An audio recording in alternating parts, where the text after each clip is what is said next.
Masa hidupku ada dalam tangan-Mu. Mazmur 31 ayat 16. Suatu ketika saya mengikuti sebuah ibadah persekutuan pemuda di salah satu gereja di Yogyakarta. Saya baru saja berpindah ke Yogyakarta untuk melanjutkan studi saya, dan ini adalah pertama kalinya saya mengikuti ibadah sejak saya berpindah. Ketika waktunya untuk sahabat doa, teman pemuda saya bertanya kepada saya bagaimana saya punya keinginan untuk melanjutkan sekolah, padahal menurut dia bidang yang saya ambil ini cukup memberatkan dan dia sendiri merasa terbebani karena kebetulan kami berada dalam bidang akademik yang sama. Saya pun langsung menjawabnya dengan menceritakan segala keluh kesah yang pernah saya alami, bagaimana up and down dalam kehidupan perkuliahan saya, dan bagaimana saya berjuang hingga ada pada titik ini. Ketika saya sakit, saya sangat menyerah dan putus asa.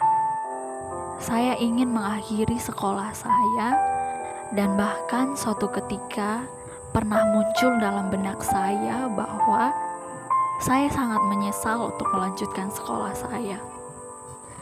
Pada akhirnya saya menemukan ayat ini dan saya sadar bahwa saya telah keliru. Satu renungan yang saya baca telah menyadarkan saya bahwa Tuhan yang membawa saya sampai ke titik ini. Semua karena kehendaknya saya mengalami masa-masa sulit.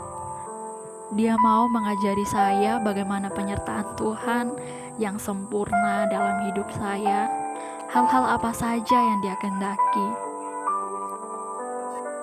Saya jauh dari orang tua, sanak saudara, dan ketika saya mengalami kesulitan dalam hal memenuhi kebutuhan hidup, apakah saya masih mengandalkannya atau tidak?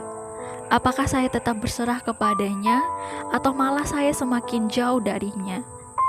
Apakah saya akan sibuk mencari-cari untuk memenuhi kebutuhan hidup saya dan melupakannya atau tidak? Itulah yang ingin Dia ketahui dari diri saya, dan Dia mau menunjukkan betapa baiknya Dia dalam masa-masa kesulitan saya. Saya berada di sini sampai titik ini semua oleh karena ketetapan Allah di dalam pemeliharaan Tuhan di bawah didikannya. Bukan hanya saya saja, tapi saya yakin dan percaya bahwa kita semua selalu berada dalam pemeliharaan dan penyertaan Tuhan. Masa hidup kita ada dalam tangan-Nya. Selamat menikmati berkat Tuhan. Tuhan Yesus memberkati.